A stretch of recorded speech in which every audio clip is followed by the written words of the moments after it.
Welcome to The Wedding Wear with Officiating by Amanda.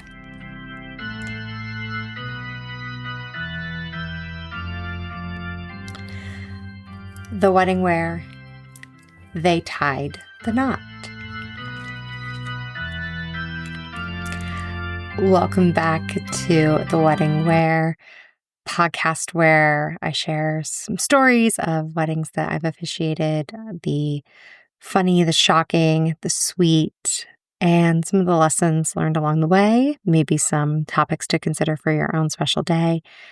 And today we're going to talk about handfasting. So super fun tradition and ways that we can kind of make it unique within a wedding and tie it into exactly what you want it to be. Haha, get it? I said tie it. Well, so you've probably heard the phrase hundreds of times, they're tying the knot. But did you know that that actually comes from a marriage tradition called handfasting, which is the literal act of tying a knot? So the handfasting unity ritual dates back centuries, and it actually used to be recognized as a legal form of marriage. You could be handfasted, and that would count just as much as if you went to the courthouse and got married by the justice of the peace, or if you did a self-uniting marriage, or any of the other types of marriages and unities we've talked about on this podcast before. Handfasting is one of my favorite unity ceremonies to include in a wedding. And this, I've done it a lot now, but my first couple I did it for, I was a little like, oh, we're doing what now? And then I became more and more familiar. And now it is one that is full encompassing on my end. I have a cords guy. I will pick you tell me what colors you want. I'll buy them. I'll bring all the supplies. I absolutely love doing it. And in fact, did it in my own wedding. A lot of times I recommend people, let's keep it simple and not do like a bajillion cords, because my husband and I did 6, and that was a hefty knot. We were definitely knotted together. So handfasting is beautiful. It's deeply symbolic, and it's really, really flexible in what you want it to mean or what we can have it illustrate. And like with any unity ceremony that I have in the midst of a wedding or a marriage, I call it recess. It is really just an activity. Yes, it's providing a visual representation of your love and of your unity, of your bond, but really it's giving you something to do so that you aren't just staring at each other, saying I do and placing rings for half an hour. This is normally a really nice piece to put in somewhere at like the 15 to 20-ish minute mark. If your whole ceremony is only 20 minutes, you put it in closer to like the 12 to 15. It's good to happen just a little more than halfway through and give you, the couple, something to do that's actiony. So let's dive into the timelessness that is handfasting, some of the ways that it's come into modern era from ancient roots, how couples are really reimagining it today. So at the heart, handfasting is a symbolic act of unity. The couple's hands, often their right hands, because your left hand has your ring on it and you don't want to risk that getting all caught up in the knot, are placed together, and then using a cord, ribbon, strip of fabric, rope, your hands are then bound together. When I do this with couples, I sometimes have those that they clasp hands. I have others who want it a little more robust. Maybe we have a Harry Potter tie-in that we're going for as well, and they clasp up at the forearms for that like unbreakable bond, unbreakable vow type relationship. But no matter what, it's the right hands. And the handfasting is very brief. It is 5 minutes less. And it is just, as I said, a really fun activity to go in And you, as the couple, get the experience. There's some fun words I say. I'll go over that. But at the end, you're pulling on that knot. So kind of showing no matter how much effort has gone in from others or from society or from the legalness of a marriage, me, the officiant, placing the court issuing you the license. At the end of the day, in order to make the marriage work, it does take the two of you pulling either end of this cord to make it bond. I have typical words that I read when I do it, but there's other times that it's a blessing or a poem, something very sweetly done. Sometimes there's no words needed at all. The act of just pulling upon the cords really makes all the difference. There are a couple different knots you can weave with it. I normally go with an infinity knot. So I do the preliminary, slide it around the back, do a little pre-tuck so that when you pull, you're getting a nice unity infinity knot.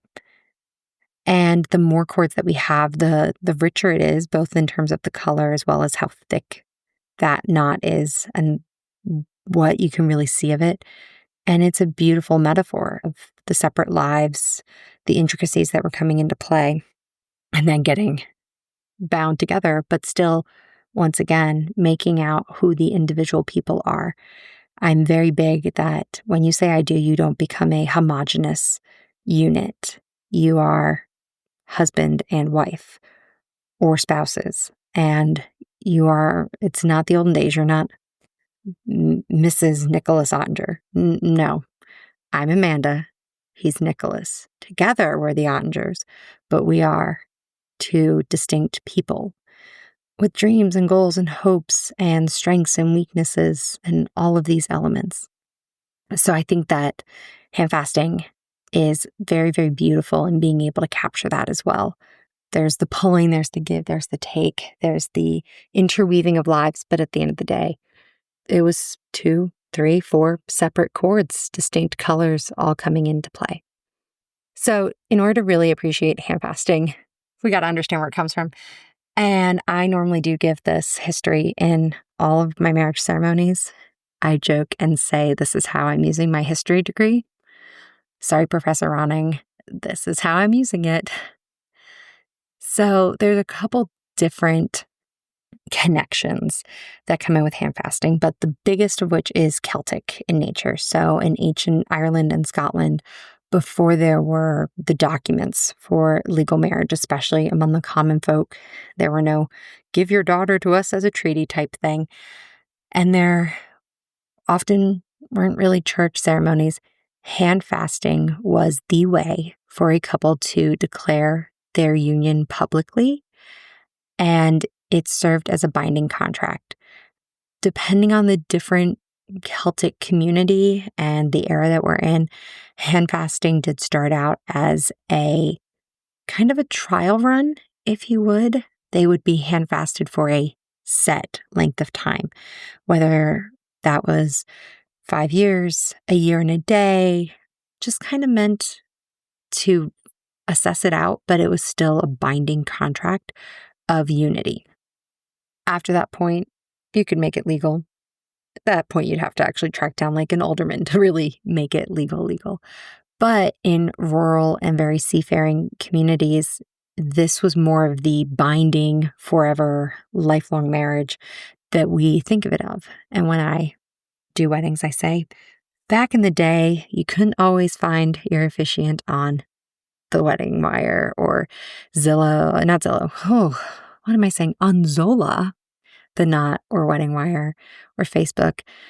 But you had that deep desire of needing and wanting to get married and to start your life with somebody before the harvest came in or before you had to go back to sea. So you'd gather around your family and friends and your local townsfolk. And by declaring your intent to love each other and having your hands bound together and tying this knot, you were married. You would then take the cord with the knot in it, ever present, back to your home. You put it above your hearth, on a mantle, you put it above your doorframe, And when finally a tax man would come along to the more remote regions and say, who lives here? You could point to that and say, oh, my husband and I do. We were hand fasted 2 years back. And the tax man would say, oh, hand fasted 2 years. That's great. Double the taxes. When I say that in weddings, I normally get a laugh, but it's just a nice explaining or understanding for those who are hearing this pretty much for the first time. As I said before, it was very common for rural or seafaring communities, and a lot of it is in the seafaring tradition. I mean, we know sailors know their knots and their ropes and their ties. Their ships were being held together against wild winds and tides by these ropes. They know how important a knot is. So a couple tying their hands together with rope or cord, especially if it came right from the ship, it wasn't just a promise. It was also incredibly symbolic to the strong bond that they had to weather any storm. And at that time, sometimes even the rope that was used, I mean, it had to go right back to the ship and be purposed for the ship. But then that's an amazing bond and physical reminder on the ship for the sailing husband of, oh, that was, each of these ropes, that was the rope I hand fasted my wife with. And I've got her waiting for me, and just really nice, very powerful imagery as well. There is also a pagan connection. So it's a sacred act within pagan and Wiccan traditions because it's a balance of the elements present. You really get more of a rope that is of the earth and of the nature. There's some different preparations that can go into it to make sure that you've burned the edges with fire and proven that the whole cord won't burn. You've dipped it in water. You let it dry in the air. So to really bring in all of those pieces and then use it to intertwine two souls, especially in a outdoor and nature setting, really does solidify that you were united, not under the church roof or under God, but by your desire, by your hearts, by yourselves, and by all that surrounds us in nature. When Christianity came about, hand fasting still persisted as this custom, and it then grew in the years before engagement rings. So it started off as very like, oh, let's try this out. Then it went to the thing that got you married. And then it went back to a pre-step towards a more formal wedding. And you would be hand fasted, and it wasn't uncommon for a priest to come along later and bless a couple or finally fill out the documents, sanctify the union that had already been in existence and been hand fasted for years. So maybe in my historical telling, I should say, well, the tax man came along, followed by the priest. But those are just some of the backgrounds of where we get modern day hand fasting from. And the couples I work with, they choose to use it for a lot of different reasons. I had a recent one who their parents, both sets of parents actually, were hand fasted. One was because they are believers in pagan and Wiccan traditions, and the other set of parents are of Celtic descent. So the fact that both sets of parents had been hand fasted, the couple knew, yeah, we want this too. And you've got others who just are like, well, we need an activity, and Amanda likes to do it and recommended it. And I normally say it's a really fun way to tie in family, friends, kids, extra special people within your ceremony. It is super adaptable. It can be done sacredly and secular, or romantic and symbolic, formal or fun, especially if you've got kids and the kids get to pick colors of the cords. I had 3 little boys once, and they loved the idea that they were going to tie up their mom and dad. Just super cute. And I will say it photographs really, really beautifully. The more cords, the merrier, but not too many because that's a lot. But it's really just a nice tie-in together. And tying in, you could pick the wedding colors, or you could pick the colors that really means something to you. So in that round and vein, let's dive into that of talking about the materials, because what you choose to tie and maybe the colors or the materials are just as meaningful. And I am the queen of wording this in, and I love talking all about what this is. So traditionally, handfasting cords were of like woven cloth or natural fibers, wool or linen, things that were made and accessible to the early communities.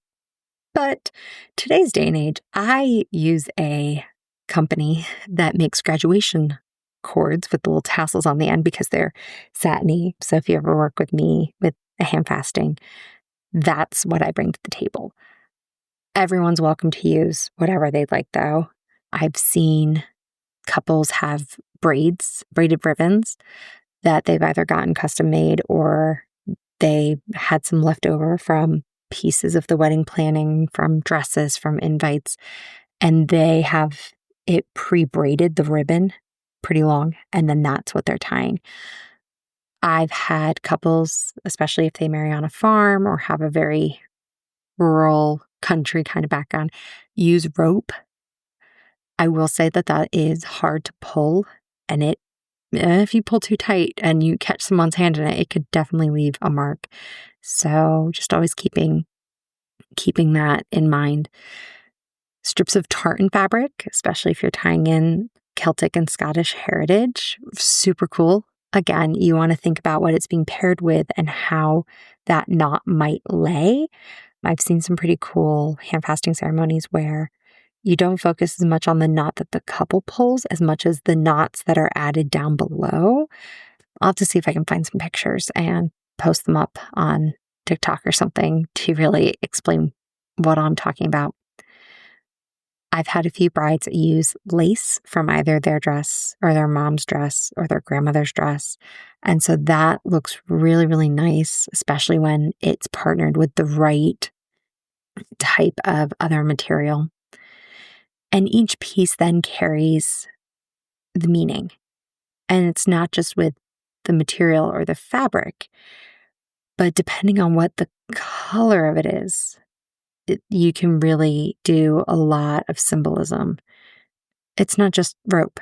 Where's the rope from? What does it symbolize? What does it mean? It's not just a bit of lace. Who'd you get it from? If you go with the cords I have in stock, I don't just ever say, oh, and they picked out this cord of blue. I'm going to go a step further and I'm going to talk about the color of the cord and what it really means. So, for example, red symbolizes passion, strength, courage. Might have just been your husband's favorite color, but I make it mean so much more. Gold symbolizes prosperity, abundance, endurance. Green is for growth, harmony, renewal, and prosperity. Blue is trust, loyalty, calm, serenity. Purple is spirituality, creativity, depth. It's got a good regalness to it. White and silver could be purity, clarity, new beginnings. So when couples do choose their colors, I work to think about what I know of them and how these colors fit them and fit within their relationship, as well as bring these wonderful pieces in. And I'll name each cord out loud. We've got the red cord symbolizing passion and strength, the gold symbolizing prosperity and endurance, and the blue for trust and loyalty. And what wonderful qualities that they're bringing into the marriage with these three cords. And suddenly it's a story. It's not just we pulled on a rope. There's meaning into it in ways that you can really make it impactful. Like I said before, you can use this not just as a way to unite yourselves, but to also bring in those family connections, whether that is through the materials that you pick or having family members pick those cords, or even having family members come up and place those cords. I did a really wonderful wedding, and it's actually an interview I have coming up with Emily and Bobby. And they had 5 cords. They were my record for the longest time. But they had 5 key individuals within their life that they wanted to acknowledge. So they had them each pick out a color of cord, And each one came up during the hand fasting. And as I was describing the color, they took kind of my spot in the triangle, if you will. They placed the cord. They got to give a well wish to the couple. And it's just such a nice moment. I talk a lot about we do it all for the pictures. Those were definitely moments we were doing for the pictures. They were great. And depending on the material that you pick, how many cords, what sort of knot we want, we can play a lot more in it. The most traditional way is to use your own hands to tie the knot, but if it's a smaller wedding or function, maybe you keep your hands knotted. And we've done that initial knot that is symbolic of the knot that you are tying by your union. And everyone else comes in below and adds a knot because they're all here building up upon that knot, supporting you and really being a balance for you in this marriage. And I'll have to cover it pretty deeply. I just did a wedding that was heavily themed around Knobel's amusement park because that's where the couple met. But there's a bronze ring that you can get on the carousel at Knobel's, and the couple really wanted to tie that in. And they also wanted hand fasting. And they're like, how do we kind of do this? So we actually worked out like braiding the cords, the colors together with the ring as like the hitch post, kind of that starting off space, and braiding down. And then once there was a braided cord, using that for their hand fasting. So that was really cool. And this doesn't just wrap up at the end of the ceremony, much like olden days. Take it home, put it on your hearth, let people comment on it, let people ask about it. You can put it in a shadow box. You can put it with all the rest of your wedding mementos. And I love it. I can't wait to do a lot more of them. I think one of the things I love best is that because your hands are held together or you're higher up on the forearm, you're feeling the other person. You can feel their pulse. You know if they're sweaty or nervous. And then you add in the physical activity. You are getting married. And yes, it's a legal thing, but you're tying the knot. And we've been saying that since day one, back in the 1200s. The truth is, love doesn't happen by accident. It is an act of will. And you've got to put some strength and some force behind it. And that's exactly what you do with hand fasting. You chose to be married. You chose to be hand fasted. No one could make you pull on the other end of that rope, no matter how hard they tried. You did it. You tied the knot. So I hope that if you're planning a wedding or helping as a bridesmaid or best man or something, and someone's planning theirs and they're stuck, they want to do just something a little bit more, but nothing too crazy, send this to them. Let them consider hand fasting. It's an ancient tradition that we're bringing into a modern space, and it's reminding everyone that marriage just isn't a document. It's a choice, it's a bond, and like I call it, it's recess. It's a fun visual representation in the midst of a wedding. And you can use it just for the two of you. Keep it as simple as you want, or you can invite family and friends. You can use tartan, lace, ribbons, the cords I buy from Honor's graduation site. Shout out to you. But in that moment, you'll really remember it every time you hear someone say, tie the knot. You did that. So thank you for joining me today on this episode of The Wedding Wear. I'm excited that next week, maybe 2 weeks, I am wrapping up the last of my fall wedding chaos. So I can finally get to editing some of the bigger, and by bigger, I mean, I probably talked with Emily and Bobby, the Collinses, for the better part of 3.5 hours back in May for their actual anniversary. And I feel bad that it's just now coming out, but we're going to have that coming your way very, very shortly. I'd love to know if you did a hand fasting ceremony in your wedding. How did you learn about it? Why did you want to do it? What kind of cord or ribbon or rope did you choose? And was there meaning behind it? feel free to send me a picture of your beautiful cords. Send me pictures on Facebook or reach out online. I want to start bringing more interaction together. I'd love to know who's out there listening. Feel free to like me, follow me, send me anything. I'd be happy to shout you out as well. And yeah, I've got all the links of where you can reach me. I'm going to start branching out in 2026 to doing some wedding stories, maybe that aren't my own. Not that I don't have a lot, but I like to give a little bit of time between when an interesting wedding story happened and when I record it so that there can be some space of time to really process all that took place. So let me know if there's something you'd like to hear me react to. And until next time, this has been Amanda. Thank you for listening to The Wedding Wear with Officiating by Amanda. I hope you enjoyed today's episode and found some inspiration or insight for your own special day. This podcast is hosted on Buzzsprout and can be found on all major platforms. If you haven't already, please subscribe, like, comment, and share to help us reach even more listeners who might laugh a little at The Wedding Wear. For the links referenced in the show, visit Linktree at Officiating by Amanda. You can also follow the business on Facebook, Wedding Wire, and The Knot to stay up to date on everything going on. If you have a question you'd like me to answer on the podcast, just send an email to theweddingwearpodcast@gmail.com. And if you're ready to inquire about officiating services for your own big day, you can reach me at officiatingbyamanda@gmail.com. Thank you so much for tuning in, and until next time, this has been Amanda.